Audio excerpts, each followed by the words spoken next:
right here that's involving Brenna Stewart and a referee and Sophie Cunningham. Now, this was very, very interesting to me that this play went unnoticed. Now, in this play, mind you, this isn't footage that was captured by the game. This was taken by a fan in the stands. Now, watch this play.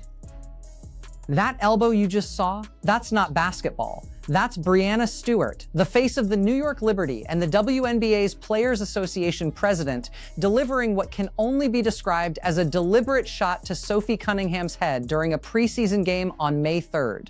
And somehow, this play didn't make it into the official broadcast highlights. Indiana Fever fans had to dig through fan-recorded footage from the stands to find it. Which raises an immediate question: what else are we not seeing? And it looked like the referee did catch this, man. Then it said another slow-mo of the cheap shot by Brenna Stewart. Thank you. So this is the full play here. So this is a slow motion version of it. So as you guys can see here, just look at this. Boom, bro. Boom. Just completely look at Brenna Stewart's face. And this is who we got in charge of negotiating the CBAs. Watch that slow motion breakdown carefully. Stewart's feet are clearly outside the restricted area when she sets the screen. Her left foot isn't planted. And then there's the contact itself, a full extension elbow directly into Cunningham's face, followed immediately by Stewart throwing her hands up in that universal gesture of fake innocence. The referee actually caught this one and called an illegal screen. But here's what makes this significant. This wasn't an isolated incident in this game. It was part of a pattern. But watch how this girl is hacking Caitlin Clark. Watch this. Caitlin Clark is getting hacked. Watch. Watch. Look at her. Hacking Caitlin Clark all over. Now watch Sophie. Boom. Now, when Sophie did it, Sophie didn't look like she leaned into her, bro. Let me see. Nope. I don't think she did. I don't think. Oh, and old girl flopped. Look at this damn flop. She threw her arms up and everything. Now, if we go back and look at what happened to Sophie, like people want to say Sophie did the same thing. Now compare that to what happened moments earlier in the same game. That's a New York Liberty defender absolutely mauling Caitlin Clark, hacking her arms repeatedly with no call. Then Sophie Cunningham sets a legal screen, the defender flops like she's been shot, and suddenly the whistle blows. Same game, same officiating crew, completely different standards. The Fever ended up winning this preseason matchup by a significant margin, but the physical play and inconsistent refereeing became the story. Clearly out to hurt Sophie. That's Brenna Stewart. Didn't Sophie do the same thing in this game? Now, where would you referee? The ref called an illegal screen. What more do you want? I think people wanted that to be like a flagrant foul. So the referee did call it. Somebody said moving screens are not called too frequently in the modern day game. This referee called this. The physical nature of the screen is irrefutable. The screen is the only equalizer for the defender. A team has to call out the screen and protect the defender. This is just bad team defense calling out the screen. No, bro. Let's break down what actually constitutes an illegal screen, because this matters. According to WNBA rules, a screening player must be stationary with both feet planted inside or outside the restricted area before contact occurs. Stewart fails on multiple counts here. Both feet are outside the arc, her left foot is still moving, and the screen is set with her elbow leading directly into Cunningham's head.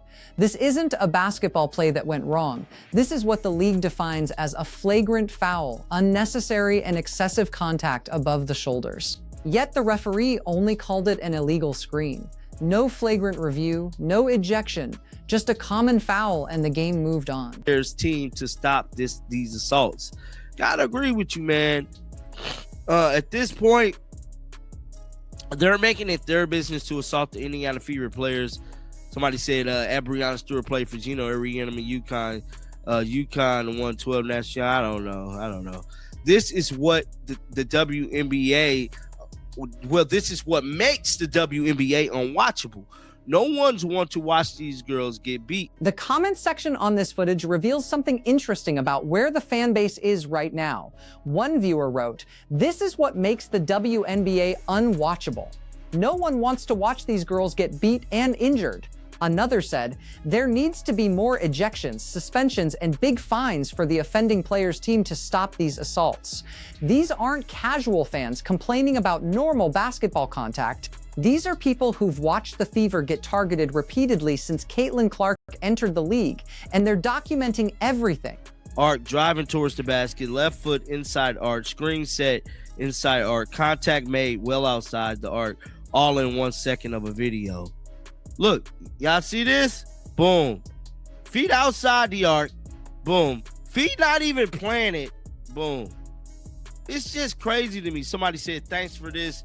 That New York. Here's where the optics get really bad for the league. Brenna Stewart isn't just any player. She's a two-time WNBA champion, two-time Finals MVP, and most importantly, she's the president of the Women's National Basketball Players Association. She's literally the person negotiating the next collective bargaining agreement on behalf of all WNBA players. And she's out here throwing elbows at opponents' heads in a preseason game that doesn't even count in the standings. What message does that send about the culture of the league? Nope. I don't think she did. I don't think. Oh, and old girl flopped. Look at this damn flop. She threw her arms up and everything. Now, if we go back and look at what happened to Sophie, like people want to say Sophie did the same thing. Look at Sophie. Sophie ain't flopped. She immediately, Brenna Stewart, a big gal. Look, she ain't throw her hands up.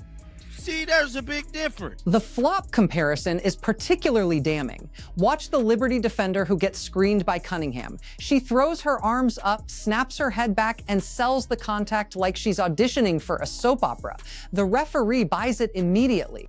Now go back to Sophie Cunningham after taking Stewart's elbow. She doesn't flop, she doesn't embellish. She immediately turns and looks at the referee, pointing at Stewart, expecting a call that matches the severity of the contact. That's the difference between gamesmanship and actual violent contact. Sophie Cunningham, crazy. To paraphrase an old joke, I went to a WNBA game and a hockey game broke out. Seriously, there needs to be more ejections, suspensions, big fines for the offending players' team to stop these assaults.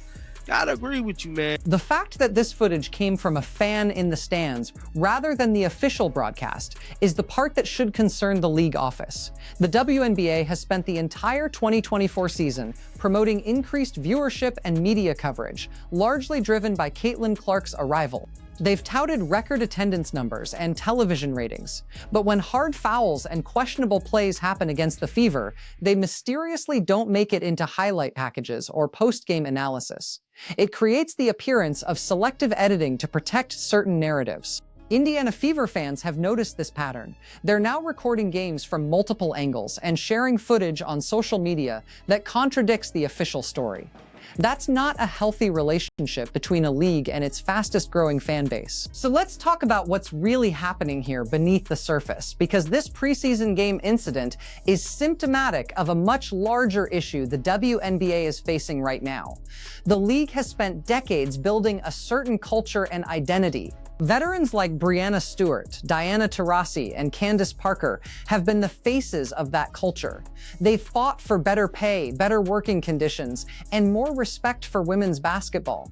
That's all admirable and necessary work. But then Caitlin Clark shows up and breaks every rule about how WNBA stardom is supposed to work. She didn't pay her dues in obscurity. She didn't wait her turn. She brought millions of fans with her from college. Fans who don't care about the league's history or politics. They just want to watch her play basketball. And that's created massive resentment among some veterans who feel like Clark is getting opportunities and attention they never received. The physical play against Clark and her teammates isn't happening in a vacuum. It's a manifestation of that resentment. When Chennedy Carter hip-checked Clark to the ground in June, veteran players defended it as welcome to the league physicality. When Angel Reese was asked about the targeting of Clark, she claimed it was about competitiveness, not personal animosity. But the footage tells a different story. This Sophie Cunningham incident is particularly revealing because it happened in a preseason game. There's nothing on the line, no playoff positioning, no championship implications, just exhibition basketball. Yet Brenna Stewart still felt the need to deliver that kind of contact. Why? What's the competitive justification for an elbow to the head in a game that doesn't count? The answer is that this isn't really about basketball competition. It's about sending a message. The message is, we don't care how many fans you brought to our league, you're going to play by our rules and accept our hierarchy. Caitlin Clark might be the biggest draw in women's basketball, but she's still a rookie. Sophie Cunningham might be a valuable role player on the most watched team in the league, but she's not one of the chosen faces of the WNBA. So they're going to get the physical treatment until they understand their place. The problem with that strategy is that it's backfiring spectacularly. Instead of intimidating the Fever or their fan base, it's galvanizing them. Every hard foul, every missed call, every piece of footage that doesn't make it into the official broadcast becomes evidence of a conspiracy. And while conspiracy might sound dramatic, when you're the president of the Players Union throwing elbows in preseason games with no consequences, you're kind of proving their point. The refereeing inconsistency makes it worse. In this same game, we saw a Fever player get called for an illegal screen after minimal contact, while Stewart's blatant foul only got a common foul call.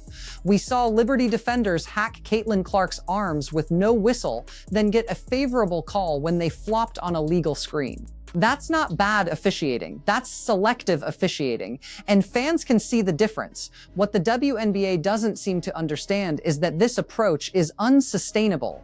You can't build a league's future on the popularity of one player and her team while simultaneously allowing that player and team to be targeted with physical play and inconsistent officiating. Eventually, someone's going to get seriously injured. And when that happens, all the new fans who came to watch Caitlin Clark play basketball are going to leave, and they're not coming back. The league had a choice when Clark entered the draft. They could have protected their biggest asset, ensured fair officiating, and let the basketball speak for itself. Or they could have allowed the old guard to enforce their hierarchy through physical intimidation while the referees looked the other way. They chose the latter. And now they're dealing with the consequences. A fan base that doesn't trust the league, documentation of every missed call spreading across social media, and a growing perception that the WNBA is actively working against its own success. Brenna Stewart's elbow to Sophie Cunningham's head is just one play in one preseason game, but it represents everything wrong with how the WNBA is handling the Caitlin Clark era. The question now is whether the league office will step in and establish consistent standards for physical play and officiating, or whether they'll continue to let this situation escalate until something breaks. Based on what we've seen so far, I'm not optimistic, but I want to hear from you. Do you think this was a dirty play that deserved a flagrant foul and possible suspension? Or was it just hard basketball that Sophie Cunningham should have been ready for? And more importantly, do you trust WNBA referees to call games fairly when the Indiana Fever are involved? Drop your thoughts in the comments, hit that subscribe button if you want more honest WNBA coverage, and let me know what play or controversy you want me to break down next.